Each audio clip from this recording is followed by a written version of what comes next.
ದಯವಿಟ್ಟು ನನ್ನ ಕ್ಷಮಿಸ್ಬೇಡು. ಏನು ನಡೀತಿದೆ ಅಂತ ನನಗೆ ಅರ್ಥ ಆಗ್ತಿದೆ, ಆದರೆ ನಾನು ಏನು ಮಾಡೋ ಸ್ಥಿತಿನಲ್ಲೂ ಇಲ್ಲ. ನಮ್ಮವರೇ ನದಿ ನೀರಲ್ಲಿ ತೇಲು ಹೋಗ್ತಾ ಇದ್ರು. ನಾವು ಏನೂ ಮಾಡೋಕ್ಕಾಗದೆ ದಡದಲ್ಲಿ ನಿಂತು ಕರಳು ಕಿತ್ತು ಹೋಗೋ ಥರ ಕೂಗ್ತಾರಲ್ಲ, ಆ ಥರ ಕೂಗಬೇಕು ಅಂತ ಅನ್ನಿಸ್ತಿದೆ. ಆದರೆ ನನಗೆ ಆ ಥರ ಕೂಗಕ್ಕೂ ಸ್ವಾತಂತ್ರ್ಯ ಇಲ್ಲ. ನಾನು ನಿನ್ನ ಬಗ್ಗೆ ಕಂಪ್ಲೇಂಟ್ ಹೇಳ್ತಿಲ್ಲ ಅಮ್ಮ. ನನ್ನ ಹಣೆ ಬರಹದ ಬಗ್ಗೆ ಯೋಚನೆ ಮಾಡ್ತಿದ್ದೀನಿ. ಯಾಕೆ ಹೆಣ್ಮಕ್ಳು ಇಂಥ ಪರಿಸ್ಥಿತಿಗೆ ಸಿಗಾಕೋತಾರೆ? ಇಷ್ಟು ದಿನ ಅಪ್ಪನ ಕನಸು ಅಂತ ಓಡಾಡ್ತಿದ್ದೆ. ಅಷ್ಟರಲ್ಲಿ ಗಾರ್ಮೆಂಟ್ಸ್ಗೆ ಹೋಗ್ಲೇಬೇಕು ಅಂತ ಕುತ್ಕೊಂಡ್ರು. ಅಲ್ಲಿಗೆ ನಂದು ಒಂದು ರೆಕ್ಕೆ ಮುರಿದೋಯ್ತು. ಅದು ಹೇಗೋ ಒದ್ದಾಡ್ಕೊಂಡು ಮುಂದೆ ಹೋಗೋಣ ಅನ್ನೋಷ್ಟರಲ್ಲಿ ಮದುವೆ ವಿಷಯ ಬಂದ್ಬಿಡ್ತಲ್ಲಮ್ಮ. ಒಂದಿನ ಕೆಲಸ ಅಂತೀರ, ಇನ್ನೊಂದು ದಿನ ಮದುವೆ ಅಂತೀರ. ನಾವು ಹೆಣ್ಮಕ್ಳು ನೀವು ಹೇಳ್ದಾಗೆ ಭಾವನೆಗಳನ್ನ ಬದಲಾಯಿಸ್ಕೊಂಡು ನೀವು ಕುಣ್ಸೋ ಥರ ಕುಣಿಬೇಕಾ ಅಮ್ಮ? ನನಗೂ ಒಂದು ಕನಸಿರುತ್ತೆ, ಭಾವನೆಗಳಿರುತ್ತೆ ಅಂತ ಯಾಕಮ್ಮ ಯೋಚನೆ ಮಾಡಲ್ಲ? ಈ ಪ್ರಶ್ನೆನ ನನಗೆ ನಾನೇ 100 ಸತಿನಾದರೂ ಕೇಳ್ಕೊಂಡಿದ್ದೀನಿ, ಆದರೆ ಇನ್ನೂವರೆಗೂ ಉತ್ತರ ಸಿಕ್ಕಿಲ್ಲ. ಒಂದು ಚಿಕ್ಕ ಆನೆ ಮರಿಗೆ ಒಂದು ಚಿಕ್ಕ ಸರಪಳಿ ಕಟ್ಟಿ ಅಭ್ಯಾಸ ಮಾಡಿಸಿರ್ತಾರೆ. ಅದಕ್ಕೆ ಅದರಿಂದ ಬಿಡಿಸ್ಕೊಳಕ್ ಆಗಲ್ಲ ಅನ್ನೋ ನಂಬಿಕೆ ಬಂದ್ಬಿಟ್ಟಿರುತ್ತೆ. ಅದು ದೊಡ್ಡದಾದ್ಮೇಲೂ ಯಾವತ್ತೂ ಬಿಡಿಸ್ಕೊಳಕ್ ಪ್ರಯತ್ನ ಪಡಲ್ಲ. ಅಂತ ಸ್ಥಿತಿನಲ್ಲಿ ನಾನಿದ್ದೀನಿ. ಯಾವುದೋ ಅಸಹಾಯಕ ಸ್ಥಿತಿನಲ್ಲಿ ಮದುವೆ ಆಗ್ಬಿಟ್ಟೆ. ಮದುವೆ ಆದ ತಕ್ಷಣ ನನ್ನ ಧ್ವನಿನ ನಾನು ಕಳ್ಕೊಂಡ್ಬಿಟ್ಟೆ. ಈ ಮಾತನ್ನ ನಾನು ಒಂದು ಹೆಣ್ಣಾಗಿ ಹೇಳ್ತಿದ್ದೀನಿ ಆರಾಧನಾ. ನೀನು ಏನು ಅನುಭವಿಸ್ತಾ ಇದೀಯೋ ಅದನ್ನೆಲ್ಲ ನಾನು ಒಂದು ಹೆಣ್ಣಾಗಿ ಅನುಭವಿಸಿದ್ದೀನಿ. ಇದೆಲ್ಲ ಗೊತ್ತಿರೋದಕ್ಕೆ ಅಲ್ವಾ ಅವತ್ತು ನಿನಗೆ ಮನೆ ಬಿಟ್ಟು ಹೋಗು ಅಂತ ಹೇಳಿದ್ದು. ನಿನಗೆ ಸರಪಳಿ ತುಂಡು ಮಾಡ್ಕೊಳ್ಳೋ ಅವಕಾಶ ಇತ್ತು, ಆದ್ರೆ ನನ್ನ ಮಾತೇ ಕೇಳಿಲ್ಲ. ಮನೆ ಬಿಟ್ಟು ಹೋಗೋದೇ ಸಮಸ್ಯೆಗೆ ಪರಿಹಾರ ಅಲ್ಲ ಅಮ್ಮ. ಈ ಮನೇಲಿ ಇದ್ಕೊಂಡೆ ನಮಗ್ ಬೇಕಾಗಿದ್ದು ಪಡ್ಕೊಳಕ್ಕಾಗಲ್ವಾ? ಈ ಮನೆ ಅಷ್ಟೊಂದು ಕೆಟ್ಟು ಹೋಯ್ತಾ? ಮದ್ವೆ ಹೇಗೆ ನಿಲ್ಲಿಸ್ಬೇಕು ಅಂತ ಯೋಚನೆ ಮಾಡ್ಬೇಕಮ್ಮ.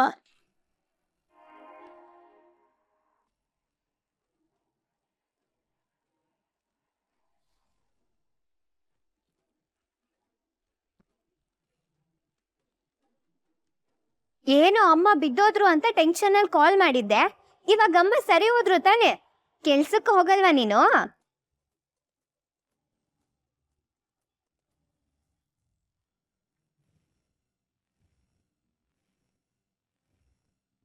ನಿನಗ ಯಾರು ಹೇಳೋರ್ ಕೇಳೋರಿಲ್ವಾ? ಅಯ್ಯೋ, ನಾನು ಹೇಳ್ಬಿಟ್ಟೆ ಬಂದಿಲ್ಲ ಅಮ್ಮ. ನಾನು ಬರ್ತೀನಿ.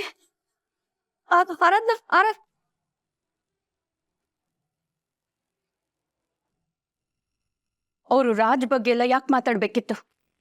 ಇದರಿಂದ ಮನೆಯವ್ರ ಮೂಡ್ ಹಾಳಾಗುತ್ತೆ ಅಂತ ನಿನಗೆ ಗೊತ್ತಿಲ್ವಾ ಸ್ಯಾಂಡಿ? ನಿಮ್ಮಮ್ಮ ಮಾತಾಡಿದ ಒಂಚೂರು ಸರಿ ಇರಲಿಲ್ಲ. ನಿನಗೆ ನಮ್ಮಮ್ಮ ಮಾತಾಡಿದ ಮಾತ್ರ ಕೇಳಿಸುತ್ತಲ್ವಾ? ನಿಮ್ಮಮ್ಮ ನೋಡಿದ್ಯಲ್ಲ ಎಷ್ಟು ರೂಢಾಗಿ ಮಾತಾಡಿದ್ರು ಅಂತ. ಅವ್ರಿಗೆ ಮಾತಾಡೋ ನೆಸೆಸಿಟಿ ಏನಿತ್ತು ಅಂತ. ನಮ್ಮಮ್ಮ ಮಾತಾಡಿದ್ರಲ್ಲಿ ತಪ್ಪೇನಿದೆ ಸ್ಯಾಂಡಿ? ನೀನ್ ಸ್ಟ್ರಗಲ್ ಮಾಡ್ತಿದ್ದಾಗ ಅವ್ರು ಬಂದಿದ್ರಾ? ವಾಟ್? ಈ ಮಾತನ್ನ ನೀನು ನನಗೆ ಹೇಳ್ತಿದ್ಯಾ? ರಾಜ್ ಬಗ್ಗೆ ನಮ್ಮಮ್ಮ ಮಾತಾಡಿರೋದು ಸರಿ ಅಂತ ಹೇಳಿದ್ರೆ ನಿನಗೆ ಹರ್ಟ್ ಆಗಲ್ವಾ? ನನಗೆ ಯಾಕೆ ಹರ್ಟ್ ಆಗುತ್ತೆ? ಮನೇಲಿ ಎಲ್ರಿಗೂ ಹರ್ಟ್ ಆಗುತ್ತೆ ಅಂತಂದೆ. ಮನೇಲಿ ಈ ವಿಷಯಕ್ಕೆ ಹರ್ಟ್ ಆದ್ರೆ ಅದು ನಮ್ ಗುರಿಗೂ ಹರ್ಟ್ ಆಗ್ಬೋದು. ಅರ್ಥ ಮಾಡ್ಕೋ ಸ್ಯಾಂಡಿ. ನಿಮ್ಮಮ್ಮ ಇಲ್ಲಿಗೆ ಯಾಕೆ ಬರ್ಬೇಕು? ಆಯ್ತು, ಪರವಾಗಿಲ್ಲ, ಬರ್ಲಿ ಹೋಗಿ. ಆದ್ರೆ ನನಗೆ ನಿಮ್ ಮನೆಗೆ ಬರಕ್ ಇಷ್ಟ ಇಲ್ಲ ಅಂದ್ರು ಯಾಕೆ ಪದೇ ಪದೇ ಬಾಬಾ ಅಂತ ಒತ್ತಾಯ ಮಾಡ್ತಿದ್ದಾರೆ? ಅವ್ರಿಗೆ ಬೇಕಾಗಿರೋದು ಮಗ ತಾನೆ. ಮಗನ್ನ ಬಾ ಅಂತ ಕರೀಲಿ. ನೀನು ಆಗಾಗ ಹೋಗ್ಬಾ, ನನಗೇನು ಪ್ರಾಬ್ಲಮ್ ಇಲ್ಲ. ನಾನೇನು ಬೇಡ ಅಂದಿದ್ದೀನ? I am so flexible. ನಾನು ಎಷ್ಟು ಅಡ್ಜಸ್ಟ್ ಆಗಕ್ ರೆಡಿ ಇದ್ದೀನಿ. ಆದ್ರೂ ಬೇಕು ಅಂತಾನೆ ಬಂದು ಜಗಳ ತೆಗಿತಾ ಇದ್ದಾರೆ. ಇದರಿಂದ ನಮ್ ನೆಮ್ಮದಿ ಹಾಳು ಮಾಡ್ತಿದ್ದಾರೆ ಅಂತ ಪ್ರೂವ್ ಆಗ್ತಿಲ್ವಾ? ಇದರಿಂದ ಏನು ಪ್ರೂವ್ ಆಗುತ್ತೆ ಅಮ್ಮೋ? ನೀನು ಸುಮ್ಮನೆ ಯಾವ್ಯಾವುದೋ ವಿಷಯನ ಎಲ್ಲೆಲ್ಲಿಗೋ ತೊಗೊಂಬಂದು ಯಾವ್ಯಾವುದಕ್ಕೋ ಲಿಂಕ್ ಮಾಡಿ ಇನ್ನೇನೋ ಪ್ರೂವ್ ಮಾಡೋಕೆ ಹೋಗ್ಬೇಡ. ಯಾವ ಮಾತಿಂದ ಏನು ಕನ್ಕ್ಲೂಷನ್ ಬೇಕಾದರೂ ತೆಗಿಬೋದು. ಈ ಥರ ಸುಮ್ಮನೆ ಬೇರೆಯವ್ರನ್ನ ಜಡ್ಜ್ ಮಾಡಬಾರ್ದು. You know what, there is always 2 stories behind an incident. ಎರಡಲ್ಲ ಸ್ಯಾಂಡಿ, ಪ್ರತಿ ಮಾತಿನಿಂದೆ 100 ಕತೆ ಇರುತ್ತೆ. ಅದ್ರಲ್ಲಿ ನಮ್ಗೆ ಯಾವ್ದು ಬೇಕೋ ಅದನ್ನ ತಗೋಬೇಕು, ಕಲಿಬೇಕು. ಇವಾಗ ಅವ್ರು ನಿನ್ ಬಗ್ಗೆ ಸೆಂಟಿಮೆಂಟ್ ತೋರಿಸ್ತಾ ಇದ್ದಾರೆ, ಮೊದ್ಲಿರ್ಲಿಲ್ವಾ? ನಮ್ಮಮ್ಮ ಹೇಳಿರೋದು ಅದನ್ನೇ, ಆದ್ರೆ ಅದು ನಿನಗೆ ಅರ್ಥ ಆಗ್ತಿಲ್ಲ. ನಾನ್ ನಿನ್ಗೋಸ್ಕರ ಏನೆಲ್ಲ ಮಾಡಿಲ್ಲ ಅದನ್ನ ನೀನ್ ನೆನ್ಪಿಡ್ಕೋಬೇಕು. ಆದ್ರೆ ಇವಾಗ ಬಂದಿರೋ ನಿಮ್ಮ ಅಮ್ಮನ ಬಗ್ಗೆ ಸಾಫ್ಟ್ ಕಾರ್ನರ್ ತೋರಿಸ್ತಿದ್ಯಾ. ನಿಮ್ಮ ಅಮ್ಮನ ಹಿಂದೆ ಹೋದ್ರೆ ನಮ್ ಕೆರಿಯರ್ ಏನಾಗುತ್ತೆ ಅಂತ ಯೋಚನೆ ಮಾಡಿದ್ಯಾ?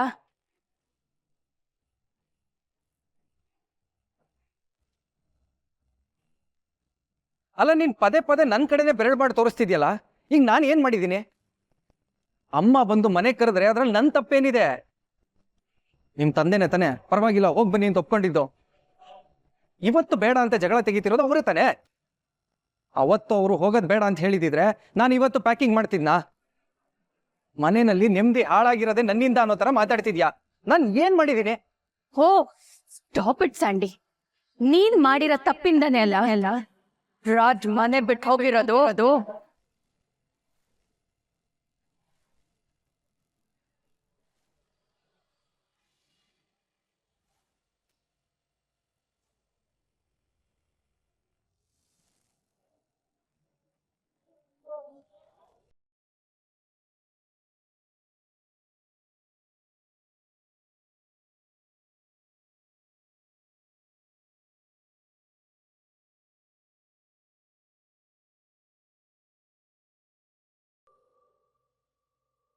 ಏನಾಯ್ತು?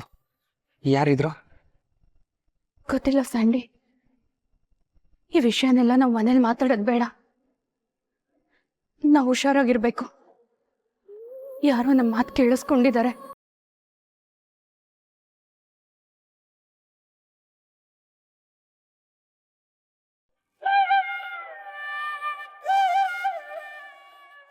ಹೀಗ್ಯಾಕೆ ಆಗ್ತಿದೆ ನನ್ನ ಲೈಫಲ್ಲಿ? ಬರೀ 1 ತಿಂಗಳ ಹಿಂದೆ ಕಂಪ್ನಿ ಕಟ್ಟಬೇಕು ಅಂತ ಉತ್ಸಾಹದಲ್ಲಿ ಓಡಾಡ್ತಿದ್ದೆ. ಜೊತೆಯಾಗಿರ್ತೀನಿ ಅಂತ ಬಂದ ರವಿ, ಅವನು ಹೊಟ್ಟೋದ. ಚಾಂದಿನಿ ಮೇಡಮ್ ಪ್ರಾಜೆಕ್ಟು ಟೈಮಿಗೆ ಸರಿಯಾಗಿ ಸಿಗಲಿಲ್ಲ. 1 ವಾರದ ಹಿಂದೆ ಮನಸ್ಸಿಲ್ದೆ ಇದ್ರು ಈ ಗಾರ್ಮೆಂಟ್ಸಿಗೆ ಕೆಲ್ಸಕ್ಕೆ ಬಂದೆ. ಸದ್ಯ ಮದುವೆಯಿಂದಾದರೂ ಬಚಾವಾದ್ನೆಲ್ಲ ಅನ್ಕೋತಿದ್ರೆ 2 ದಿನದಲ್ಲಿ ನನ್ನ ಮದುವೆ ಆಗೋಗುತ್ತೆ. ಯಾಕಿಷ್ಟು ಅನಿರೀಕ್ಷೆ ಆಗ್ತಿದೆ ನನ್ನ ಜೀವನ? ನೋ ಆರಾಧನಾ, ಹೀಗೆಲ್ಲ ಲೈಫಲ್ಲಿ ಆಗ್ತಾ ಇರುತ್ತೆ. ಕಷ್ಟ ಬರುತ್ತೆ ಅಂತ ಕುಗ್ಬಾರ್ದು. ಕಷ್ಟ ಬಂತು ಅಂತ ಹೆದರದೆ ಇರೋರೇ ತಾನೇ ಗೆಲ್ಲೋದು.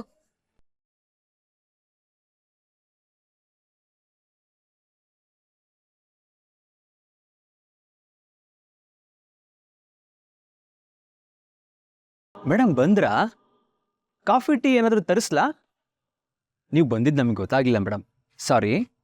ಯಾಕಂದ್ರೆ ನೀವು ಬರೋದು ಯಾವಾಗ ಹೋಗೋದು ಯಾವಾಗ ನಮ್ಗೊಂದು ಗೊತ್ತಾಗ್ತಾ ಇಲ್ಲ. ಇದು ನಿಮ್ಮದೇ ಆಫೀಸು, ನಿಮಗೆ ಬೇಕಾದಾಗ ಬನ್ನಿ ಬೇಕಾದಾಗ ಹೋಗಿ, ಏನೂ ತೊಂದರೆ ಇಲ್ಲ. ಆದರೆ ಟೈಮ್ ಸರಿಯಾಗಿ ಕಾಫಿ ತಿಂಡಿ ಎಲ್ಲ ಕೇಳ್ತಾ ಇರಿ, ಸಪ್ಲೈ ಮಾಡ್ತೀವಿ. ನೀವು ಚೆನ್ನಾಗಿರೋದು ಮುಖ್ಯ. ಸರ್, ಅದು ಗಾರ್ಮೆಂಟ್ಸಲ್ಲಿ ಎಲ್ಲರೂ ಕೆಲಸ ಕರೆಕ್ಟಾಗಿ ಮಾಡ್ತಿದ್ದಾರಾ? ಅಕೌಂಟ್ ಸೆಕ್ಷನ್ ಕಡೆ ಏನಾದರೂ ಹೋಗಿದ್ರಾ? ಲೆಕ್ಕ ಎಲ್ಲ ಕರೆಕ್ಟ್ ಆಗಿದೆಯಾ? ನಮ್ಮಿಂದ ಏನಾದರೂ ತಪ್ಪಾಗಿದ್ರೆ ದಯವಿಟ್ಟು ಹೇಳಿ ಮೇಡಮ್, ತಿದ್ಕೋತೀವಿ. ಯಾಕಂದ್ರೆ ನಿಮ್ಮಂಥವ್ರ ಗೈಡೆನ್ಸ್ ನಮಗೆ ಬೇಕೇ ಬೇಕು. ಸರ್, ನೀವು ಹೇಳ್ತಿರೋದು ನನಗೆ ಅರ್ಥ ಆಗ್ತಿದೆ. ಅದೇನಾಯ್ತು ಅಂದ್ರೆ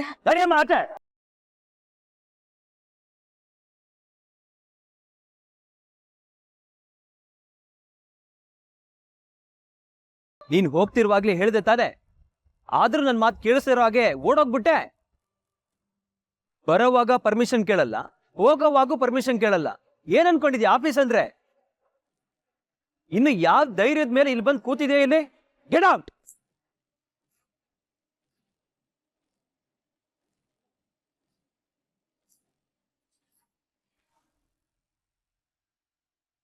ಅಕ್ಕ, ನಾನೇ ಮಾತಾಡ್ತಾ ಇದ್ದೆ, ಆದ್ರೆ ಸುಮ್ನೆ ಯಾಕೆ ಮಾತಿಗೆ ಮಾತು ಬೆಳೆಯುತ್ತೆ ಅಂತ ಸುಮ್ನಾಗ್ಬಿಟ್ಟೆ. ಸುಮ್ಮನೆ ಇರೇ ಕಾಂಚನ, ಏನು ಸರಿಯಾಗಿ ಮಾತಾಡಕ್ಕೆ ಬರಲ್ಲ ಅಂತ ಎಲ್ರಿಗೂ ಗೊತ್ತು. ಅಕ್ಕಂಗೆ ಅಷ್ಟು ಚುಚ್ಚಿ ಚುಚ್ಚಿ ಮಾತಾಡ್ತಾ ಇದ್ರೆ ಯಾರು ಸಪೋರ್ಟ್ ಮಾಡ್ಕೊಂಡು ಮಾತೇ ಆಡಿಲ್ಲ. ಪಾಪ ಅಕ್ಕನೇ ಮಾತಾಡ್ಬಿಟ್ರಿ ಇವತ್ತು. ಅದು ಎಷ್ಟು ವರ್ಷದ ಸಂಕಟ ಇಟ್ಕೊಂಡಿದ್ರು ಏನೋ ಅನ್ನೋ ಥರ ಮಾತಾಡಿದ್ರು. ಅಕ್ಕ ಬಾವ ಮಾತಾಡ್ಬೇಕಾದ್ರೆ ಮಧ್ಯದಲ್ಲಿ ನಮ್ದೇನೋ, ಇಂಥದನ್ನೆಲ್ಲ ಅವರೇ ಹ್ಯಾಂಡಲ್ ಮಾಡಿದ್ರೆ ಸರಿ. ಅದಕ್ಕೆ ನಾನು ಸುಮ್ಮನೆ ಇದ್ದಿದ್ದು. ಹೋಗ್ಲಿ ಬಿಡಿ, ನಾನು ಮಾತಾಡಿದ್ದು ತಪ್ಪೆ. ಮಗ ಸೊಸೆ ಮನೆಗೆ ಬರ್ತಾ ಇಲ್ಲ ಅಂದಮೇಲೆ ಅವ್ರಿಗೂ ಕೋಪ ಬಂದಿರುತ್ತಲ್ವಾ, ಅದಕ್ಕೆ ಅವರು ಮಾತಾಡಿರ್ತಾರೆ. ಆದರೆ ನಮ್ಮ ಸಮಸ್ಯೆ ನಾನು ಹೇಳ್ಕೊಂಡ್ಮೇಲೆ ಅವ್ರು ಪದೇ ಪದೇ ನಮ್ಮ ಮೇಲೆ ಆರೋಪ ಮಾಡಿದ್ರೆ ನನಗೂ ಕೋಪ ಬರುತ್ತಲ್ವಾ. ಏನೇ ಆಗಲಿ, ಅವ್ರ ರಾಜ್ ಬಗ್ಗೆ ಹಾಗೆಲ್ಲ ಮಾತಾಡಬಾರ್ದಾಗಿತ್ತು. ಸಂಜೆ ಹೊತ್ತು ಮಗನ ಬಗ್ಗೆ ಹಾಗೆಲ್ಲ ಶಾಪ ಹಾಕೋ ರೀತಿಲಿ ಮಾತಾಡ್ಬಿಟ್ಟು ಹೋದ್ರು. ಸಾವಿತ್ರಿ, ನೀನು ಅದನ್ನೆಲ್ಲ ಮನಸ್ಸಿಗೆ ಹಚ್ಕೋಬೇಡ. ಯಾರೋ ಇನ್ನೊಬ್ಬರಿಗೆ ಶಾಪ ಹಾಕೋದ್ರಿಂದ, ಇನ್ನೊಬ್ಬರಿಗೆ ಕೇಡು ಬಯಸೋದ್ರಿಂದ ಏನಾದರೂ ಕೆಡಕಾಗುತ್ತೆ ಅನ್ನೋದಾಗಿದ್ದಿದ್ರೆ ಸಮಾಜ ಹೀಗಿರ್ತಿರ್ಲಿಲ್ಲ.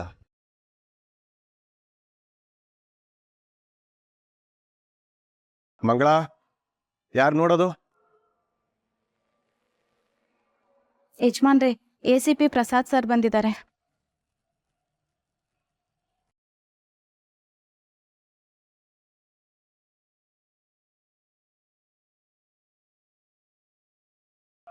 ಇವ್ರು ಯಾಕೆ ಬಂದರು ಈಗ? ಸರಿ, ಬರೋದಕ್ಕೆ ಹೇಳಮ್ಮ.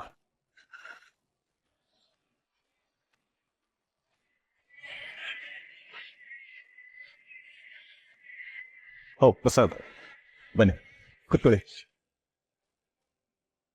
ಏನು ಹೀಗೆ ಅಪರೂಪ? ತುಂಬ ದಿವಸ ಆಗಿತ್ತಲ್ಲ, ಹೀಗೆ ಹೋಗ್ತಾ ಇದ್ದೆ, ಮಾತಾಡಿಸ್ಕೊಂಡು ಹೋಗೋಣ ಅಂತ ಬಂದೆ. ಸಂತೋಷ. ಏನು ತೊಗೊಳ್ತೀರಾ? ಕಾಫಿ, ಟೀ ಅಥವಾ ಜ್ಯೂಸ್ ಏನಾದರೂ? ಏನೂ ಬೇಡ. ನಿಮ್ಮ ಹತ್ರ ಸ್ವಲ್ಪ ಪರ್ಸ್ನಲ್ ಆಗಿ ಮಾತಾಡಬೇಕಿತ್ತು.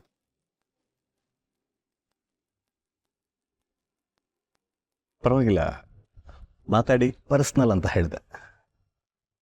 ಓ ಓಕೆ.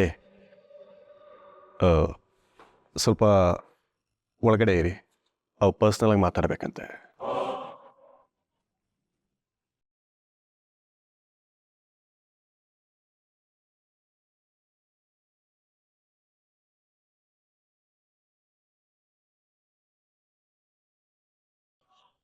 ಈಗ ಹೇಳ್ಬೋದಲ್ಲ, ಏನು ವಿಷಯ?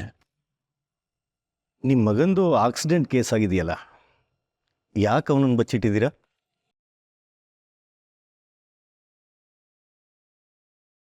ಬಹುಶಃ ನಿಮಗೆ ತಪ್ಪು ಮಾಹಿತಿ ಸಿಕ್ಕಿರಬೇಕು ಅನಿಸುತ್ತೆ.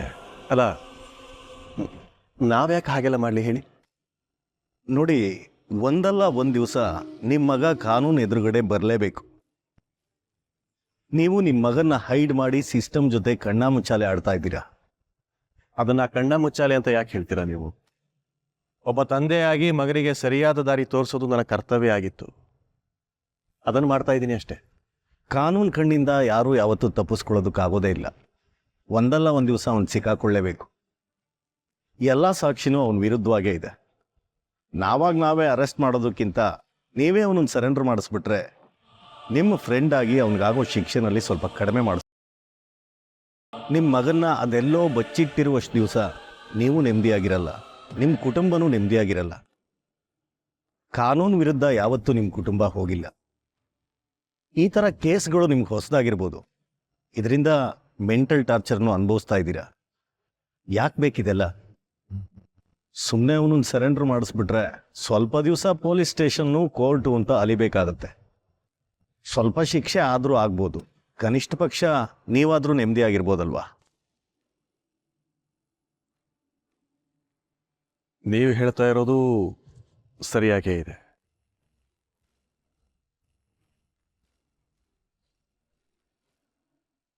ಸರ್, ದಯವಿಟ್ಟು ಕೆಲಸದಿಂದ ತೆಗೆದುಹಾಕ್ಬೇಡಿ. ಅಮ್ಮಂಗೆ ಮನೇಲಿ ಹುಷಾರಿರ್ಲಿಲ್ಲ, ಎಚ್ಚರ ತಪ್ಪೆ ಬಿದ್ದುಬಿಟ್ಟಿದ್ರಂತೆ. ಅದಕ್ಕೆ ಟೆನ್ಷನಲ್ಲಿ ಹಾಗೆ ಹೋಗ್ಬಿಟ್ಟೆ. ನಾನು ಮಾಡಬೇಕಾಗಿರೋ ಕೆಲಸನ ಇವತ್ತು ಓವರ್ ಟೈಮ್ ಆದರೂ ಪರವಾಗಿಲ್ಲ ಮಾಡಿ ಮುಗಿಸ್ತೀನಿ. ಇವತ್ತು ಓವರ್ ಟೈಮ್ ಮಾಡ್ತೀನಿ ಅಂತೀಯ, ನಾಳೆ ವೀಕೆಂಡಲ್ಲಿ ಕೆಲಸ ಮಾಡ್ತೀನಿ ಅಂತೀಯ. ಇಂಥ ಹ್ಯಾಬಿಟ್ ಇಟ್ಕೊಂಡವ್ರನ್ನ ಹಾಗೆ ಬಿಟ್ರೆ ಈ ಚಟ ಎಲ್ಲ ಆಫೀಸಲ್ಲಿ ಇರೋರ್ಗೆ ಎಲ್ಲರಿಗೂ ಹೋಗುತ್ತೆ. ನಿನಗೆ ಇಷ್ಟ ಬಂದಾಗ ಇಲ್ಲಿ ಕೆಲ್ಸಕ್ಕೆ ಬರೋದಕ್ಕೆ, ಬೇಡ ಅಂದಾಗ ಹೋಗೋದಕ್ಕೆ ಇದನ್ನೇನು ಹಾಸ್ಟೆಲ್ ಅನ್ಕೊಂಡಿದ್ಯಾ? I am really sorry sir. ಇನ್ನೊಂದ್ಸರಿ ಹೀಗೆ ಆಗದೆ ಇರೋ ಹಾಗೆ ನೋಡ್ಕೋತೀನಿ. ಆದ್ರೆ ದಯವಿಟ್ಟು ಕೆಲ್ಸದಿಂದ ತೆಗ್ದು ಹಾಕ್ಬೇಡಿ. ಏನಮ್ಮ ಈಗ ಆಗದೆ ಇರೋ ನೋಡ್ಕೊಳೋದು? ಸೇರ್ಕೊಂಡು ಮೊದಲೇ ದಿನದಿಂದಾನು ಒಂದಲ್ಲ ಒಂದು ಎಡವಟ್ ಮಾಡ್ತಾನೆ ಇದೀಯಾ. ಲೇಟ್ ಆಗಿ ಬಂದು ಸ್ಟಾಕ್ ಸರಿಯಾದ ಟೈಮಿಗೆ ಹೋಗದೆ ಇರೋ ಹಾಗೆ ಮಾಡಿದ್ಯಾ. ಅವಾಗ್ಲೇ ನಿನ್ನ ಕೆಲಸದಿಂದ ತೆಗಿಬೇಕಾಗಿತ್ತು. ಏನೋ ನಿಮ್ಮವ್ರು ಕೇಳ್ಕೊಂಡ್ರಂತಲ್ಲ, ಅದಕ್ಕೆ ಸುಮ್ಮನೆ ಇದ್ದಿದ್ದು. ಇವತ್ ಯಾರಿಗೂ ಹೇಳ್ದೆ ಕೇಳ್ದೆ ಕೆಲಸದಿಂದಾನೇ ಹೋಗ್ಬಿಟ್ಟೆ. ಇನ್ನೊಂದ್ಸರಿ ಈ ಕಡೆ ಬರ್ಬೇಡ. ಇನ್ ಯಾರ ಇನ್ಫ್ಲೂಯೆನ್ಸು ಇಲ್ಲಿ ನಡೆಯಲ್ಲ. ಇಲ್ಲಿ ಮ್ಯಾನೇಜ್ಮೆಂಟ್ಗೂ ನಿನ್ ಮೇಲೆ ಒಳ್ಳೆ ಅಭಿಪ್ರಾಯ ಇಲ್ಲ. ನಿನ್ನ ಕೆಲಸದಿಂದ ತೆಗ್ದಿದ್ದಾರೆ. ನೀನಿನ್ ಹೊರಡ್ಬೋದು. ಸರ್ ನಿಮ್ ಕೈ ಮುಗಿತೀನಿ, ದಯವಿಟ್ಟು ಹೋಗಿ ಹೇಳ್ಬೇಡಿ ಸರ್. ನಿಜವಾಗ್ಲೂ ಅಮ್ಮಂಗೆ ಹುಷಾರಿರ್ಲಿಲ್ಲ, ಅದಕ್ಕೆ ಹೋಗ್ ಬಂದೆ. ಮತ್ತೆ ಮತ್ತೆ ಅದನ್ನೇ ಹೇಳ್ಬೇಡ. ನೀನ್ ಮಾಡಿರೋ ಗರಂದಾರಿ ಕೆಲ್ಸಕ್ಕೆ ನಿನ್ನ ಬರಿಗೈಲಿ ಕಳಿಸ್ಬೇಕಾಗಿತ್ತು. ಆದ್ರೆ ಕೆಲಸ ಮಾಡಿರೋರ್ಗೆ ಮೋಸ ಮಾಡಬಾರ್ದು ಅನ್ನೋದು ನಮ್ಮ ಕಂಪ್ನಿ ಪಾಲಿಸಿ. ಅದಕ್ಕೆ ಇಷ್ಟು ದಿನ ನೀನ್ ಮಾಡಿರೋ ಕೆಲ್ಸ ಸಂಬಳ.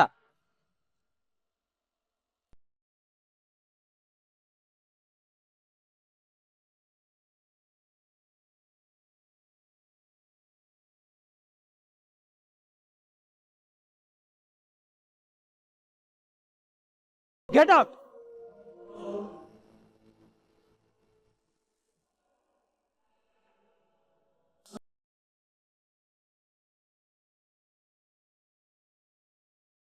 ಕಿವಿ ಕೇಳಿಸ್ಲಿಲ್ವಾ ಅಥವಾ ಕನ್ನಡ ಬರಲ್ವಾ?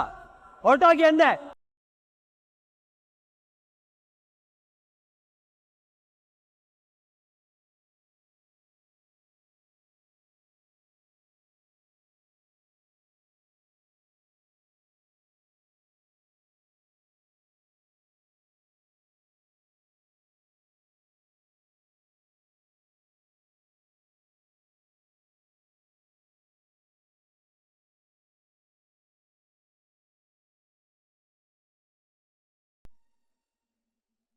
ನೀವೆಲ್ಲ ನಿಮ್ ಕೆಲಸ ಮಾಡಿ.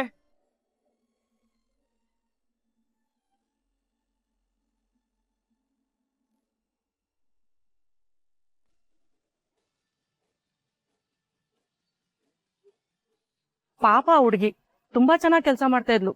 ನಾವ್ ಅವಳಿಗೆ ಕೊಡೋ ಟಾರ್ಚರ್ಗೆ ನಮ್ಗೆ ಅಯ್ಯೋ ಅನಿಸ್ತಾ ಇತ್ತು. ಯಾಕಣ್ಣ ಹೀಗೆಲ್ಲ ಮಾಡಕ್ ಹೇಳಿದ್ರಿ?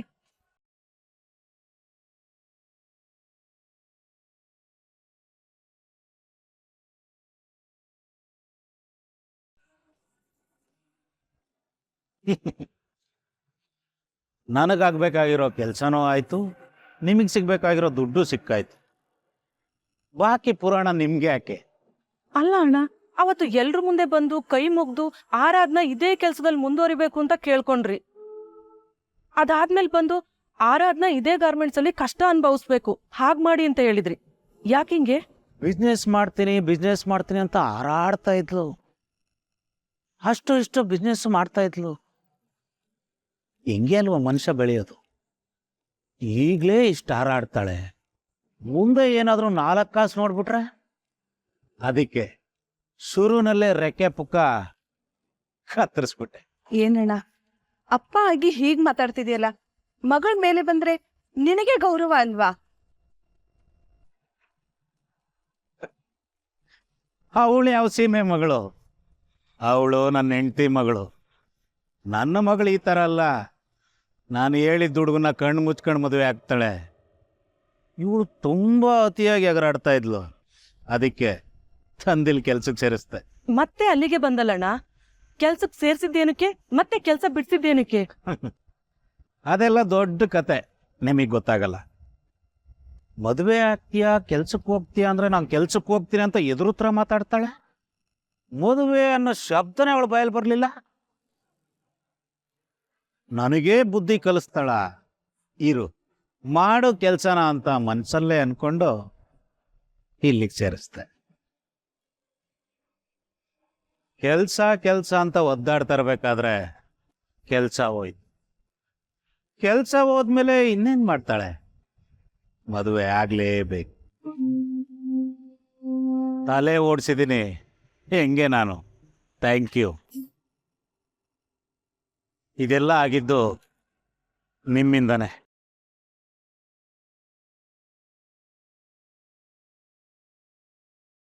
ಪಾಪ ಕಣೆ ಹುಡುಗಿ. ಈ ಮನುಷ್ಯನ ಜೊತೆ ಅದು ಹೇಗೆ ಬದುಕ್ತಾಳೋ ಏನೋ. ಈ ದುಡ್ಡಿನ ಆಸೆ ನಮ್ಮ ಕೈಲೂ ಏನೇನೋ ಮಾಡಿಸ್ಬಿಡ್ತು. ಇವನ್ ಪಾಪ ನಮ್ಮ ತಲೆ ಮೇಲೆ ಬರ್ದಿದ್ರೆ ಸಾಕು. ಆ ಹುಡುಗಿನ ಆ ದೇವರೇ ಕಾಪಾಡಬೇಕು.